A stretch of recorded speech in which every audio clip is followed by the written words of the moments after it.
ഒന്നിനു പിറകെ ഒന്നായി പുറത്തുവരുന്ന സ്ത്രീ പീഡന പരാതികൾ കൊണ്ട് കേരള രാഷ്ട്രീയം കലങ്ങി മറിയുകയാണ്.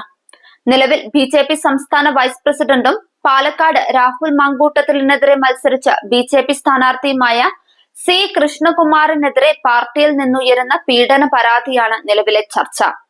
പീഡനത്തിന് ഇരയായെന്ന് കാണിച്ച് സംസ്ഥാന അധ്യക്ഷൻ രാജീവ് ചന്ദ്രശേഖറിന് യുവതി നൽകിയ പരാതി പുറത്തു വന്നതോടെ രാഹുൽ മാങ്കൂട്ടത്തിൽ MLA-ക്കെതിരായ പരാതി പ്രവാഹം ഏറ്റെടുത്ത് സമരത്തിനിറങ്ങിയ ബി.ജെ.പി. വെട്ടിലായിരിക്കുകയാണ്. രാഹുലിനെ രാജിവെപ്പിക്കാൻ പാലക്കാട് ബി.ജെ.പി. നടത്തുന്ന പ്രതിഷേധ സമരങ്ങൾ മുന്നിൽ നിന്ന് നയിച്ച കൃഷ്ണകുമാറിനെതിരായ പരാതി സ്ഥിരീകരിക്കപ്പെടുകയും അത് വാർത്തയായി വരികയും ചെയ്തത് പാർട്ടിയും നേതൃത്വത്തെയും വിഷമവൃത്തത്തിലാക്കിയിട്ടുണ്ട്. പുറത്തു വന്ന പരാതി കോടതി തള്ളിക്കളഞ്ഞതാണെന്ന വാദമാണ് കൃഷ്ണകുമാർ ഉയർത്തുന്നത്.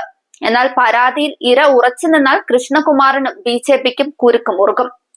ഉന്നയിക്കപ്പെട്ട ലൈംഗിക പീഡന പരാതിയിൽ കേസ് രജിസ്റ്റർ ചെയ്താൽ കൃഷ്ണകുമാറിനെ അറസ്റ്റ് ചെയ്യാനുള്ള സാധ്യതയും തള്ളിക്കളയാനാവില്ല. നിലവിൽ സംസ്ഥാന അധ്യക്ഷന് നൽകിയ പരാതിയിൽ എന്ത് നടപടിയാവും ബി.ജെ.പി. എടുക്കുകയെന്ന ചോദ്യവും ഉയർന്നു കഴിഞ്ഞിട്ടുണ്ട്. രാഹുൽ മാങ്കൂട്ടത്തിനെതിരെ പീഡനാരോപണങ്ങൾ ഉന്നയിക്കപ്പെട്ടപ്പോൾ നിലപാട് കടുപ്പിച്ച രാജീവ് ചന്ദ്രശേഖർ സ്വന്തം പാർട്ടിയിൽ ഉയർന്ന പരാതി എങ്ങനെ കൈകാര്യം ചെയ്യുമെന്നതും ഉറ്റുനോക്കപ്പെടുന്നു. നിലവിലെ പരാതി തള്ളി ബി.ജെ.പി. സംസ്ഥാന ജനറൽ സെക്രട്ടറി MD രമേശ് രംഗത്ത് വന്നിട്ടുണ്ട്. മുമ്പ് വന്ന പരാതിയാണിതെന്നും 2022 തദ്ദേശ തെരഞ്ഞെടുപ്പിൽ ഇത് വലിയ വാർത്തയായിരുന്നുവെന്നും അദ്ദേഹം വ്യക്തമാക്കുന്നു.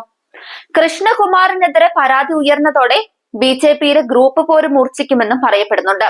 സംസ്ഥാന അധ്യക്ഷന് ഇമെയിലിൽ നൽകിയ പരാതി ബി.ജെ.പിയിലെ ഒരു വിഭാഗം തന്നെ ചോർത്തിയെന്നും ഇത് പുറത്തു പോയത് എങ്ങനെയെന്ന് അന്വേഷിക്കണമെന്നും ബി.ജെ.പിയിൽ ആവശ്യമുയർന്നിട്ടുണ്ട്.